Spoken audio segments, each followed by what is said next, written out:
Hi, I'm standing outside of 1234 Monterey Street. This is the first episode of Hard Money at Work. Today we're visiting Bill Hook to see the progress on his project. Let's go see what Hard Money can do. Hi, I'm Bill Hook with Hooked Up Properties. We're here at our latest project at 1234 Monterey Street, and this is in the historic downtown district, north side district of Pittsburgh. This particular one is in the War Streets area, Mexican War Streets. This is an especially challenging project because of its historic nature and the limitations that we had on it. When we got this property, it was an inherited property, and it was in very, very bad shape.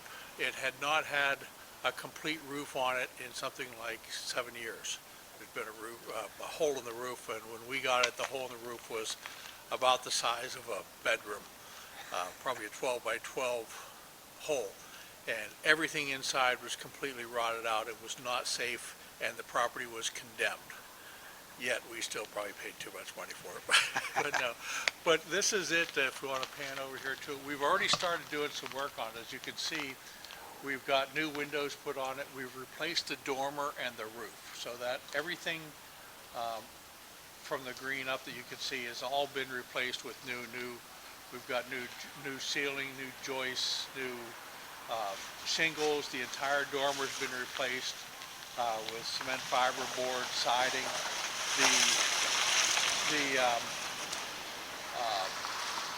The green part that you see there has all been replaced with box gutters, but we've got real gutters inside the box gutters.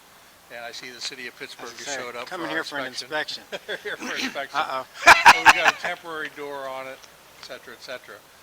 So this is the outside. We've still got some brickwork to do, still got some trim to put on it, but other than that, it's in pretty good shape. We've had to replace the gas lines and the water lines and the sewer lines, so everything's been torn up, but it's in good shape. Okay, so here we are inside the house. This has been already a major transformation, although we're just getting started. When we got this house, everything in it was destroyed. We actually took out everything, studs, the whole works, down to an empty shell all the way to the missing roof on it. And we replaced it with engineered trusses, you can see up top here, and we're redoing everything, so we're all new 2x6 construction. Some of the challenges that we faced on this job were immense. They were anticipated, but they were still big challenges. The biggest challenge was we were working with a condemned building that was not safe to be in, 3 stories tall, that had to be taken out without the brick falling apart. The brick was deteriorating on the building. We've actually redone most of the brick on the building already.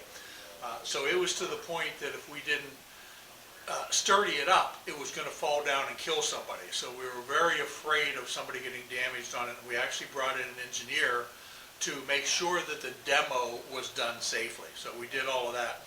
Other challenges that we faced were the permits.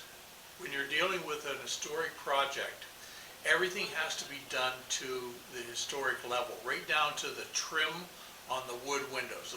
The windows have to be what was historic at the time. They have to go back to what they were. The trim on it has to be the right type of trim. The spacing has to be right. So we have to work with the city's historical commission, as well as bringing everything into spec and adding all the modern conveniences, all the modern safety features that go with it. This whole project has taken over a year so far, although it doesn't look like it. It's been very tied up in a couple of things, permit processes, and I don't know how relevant this will be when somebody's looking at this video in the future, but right now we're dealing with COVID problems. So with the COVID pandemic, we were actually shut down for almost 6 months. Not able to do anything on this project, and when we did start back up again, the city permit people are not in their offices, so everything's being done remotely. So the challenges for it were immense, and this is where it was important that when we started the project, we made sure that we allowed for all these unforeseen circumstances. The project was what we would say fat enough that it supported unforeseen circumstances like this. So we're in good shape on this project, but it could have gone really bad if we hadn't planned properly. So we want to always make sure that we plan ahead. Talking in terms of contingencies in the Yes, budget? contingencies and also their profit margin. So we want to make sure that we always have a contingency, and in this project, we had a good contingency to cover that, but we also made sure that our profit margin was not too thin. A lot of rehabbers tend to work on a 10% commission, and a project like this, you cannot work on a 10%, I'm sorry, Margin. not commission, profit margin, ROI. You can't work on a 10% ROI on a project like this. It has to be much higher, because when you get into an error, it's going to be a very costly error. So do it right, plan ahead, and you'll be safe. So proper planning ahead of time keeps you safe no matter what happens in the job. So those were some of the things we ran into. And of course, with the COVID, we also ran into manpower problems. So the project is going much slower than anticipated because we don't have the manpower in the job.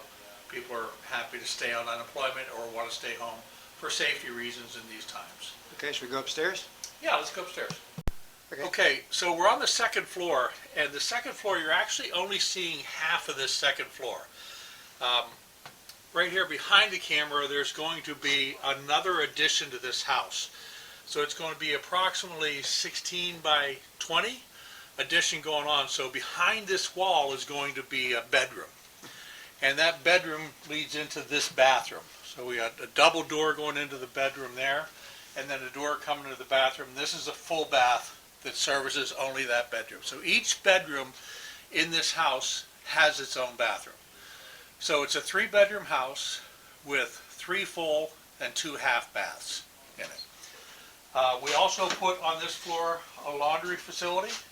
So a complete laundry room, everything done, all the modern conveniences. Everything on this floor will be 3/4 inch solid hardwood 4-inch planks on it. Sliding, these are Pocket doors? pocket doors that go into the laundry room that'll open this way and this way for convenience. And over here is the front bedroom. So it also has its own bathroom. So the front bedroom is a little bit nicer. Well, the back bedroom will be nice, but this has a nicer bedroom. We have an electric fireplace. You can't put gas fireplaces in bedrooms these days. You used to be able to put them in, but nowadays all bedrooms have to have electric fireplaces if you have a working fireplace. As you can see, the insulation is getting ready to be put in.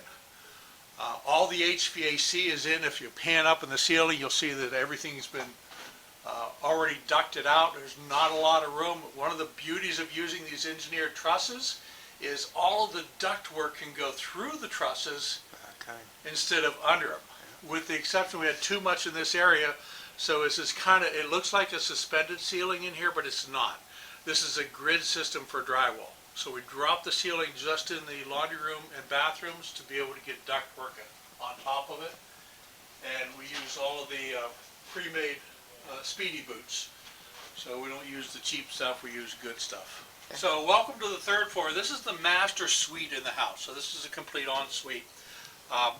Since we're doing an addition to the property, the bedroom again is going to be behind us. It'll be 16 by 16-ish master bedroom. And what you're in now is the master bath. So the doorway is over there, and then the doorway to come in from the bedroom to the bathroom is right here. There's actually a wall here. It comes across here. This is one of the walk-in closets that goes here. This is the water closet for the toilet. This is our shower. So the shower is a good-sized shower with a seat. So we want to make sure that we put some extra sizzle features in master suites like this. So you'll notice that we have 6. They're not all in here yet. We have 6 body jets that are built in, and this is not the cheap car wash type look. These are actual valves put in. Bill, what's the retail on this property, do you think? About 7, it's probably going up to about $750,000. Okay, so you're putting all the amenities to support that price. Yes, so we have 6 jets, and we also have a wand on the side, and then the rain shower head on top, a seat over in here. This is the tub that's going in. It's not going there, obviously. It's just not in place yet. But this is one of those cool standalone bathtubs that's going in there. And I don't think the model comes with it. You have to get your own model to pose it. So In here, you can see the HVAC system. We actually put two systems in this house. This is one of the things that we covered under contingency. We originally planned on one, and we thought that it might not support this third floor well, so we added a second HVAC system up here. This system services the second and third floor. The other one services the basement and the first floor. Okay, so here we are in the basement, which is usually the ugliest part of any house. In this house, it's going to be a lot better. You can see it has a utility room over here. That's our other HVAC unit over there. This is going to be a bar area right here. So it's going to have a wet bar down here, so a nice entertainment area.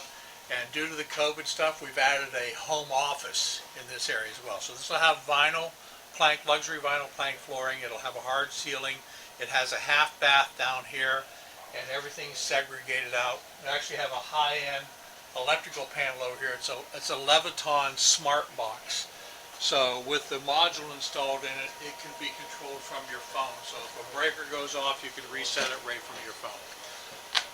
So all in all, what we've done is take a fairly ugly house, condemned, and made it into something that's going to be very beautiful. When we get the addition on the back, this is going to be about 2,000 square feet. We bought this house for about $90,000, financed everything through CCC Holdings. They were very helpful to us the whole way, stuck with us, made sure we were doing everything right. So bought it for $90,000. We're putting $260,000 in the house, plus all of our holding costs. And this house, we're going to list it, originally we were going to list it for about $700,000. It looks like we're probably going to be able to bump that up to about $750,000 with some of the comps that are coming on the market. We're right down the street, a few blocks from Allegheny General Hospital, so we're probably going to be selling it to a medical professional. Walking distance or biking distance to there. We've got parks in the area. You're a couple minutes from downtown. This house should sell fairly fast for one of this caliber. Our most ambitious project to date, but probably the one I'm going to be most proud of. It's going to be a real showpiece when it's done, and we're happy to do it. We want to thank CCC Holdings for making this possible for us. Thanks, Bill. Hi, thank you for watching the first episode of Hard Money at Work. In the future, I'll be bringing you other projects, probably a lot more modest than this first one, but we'll give you a wide variety and projects in different stages so you can see different challenges that these investors are facing and successes that they're facing. So please tune in again, and thanks again for watching.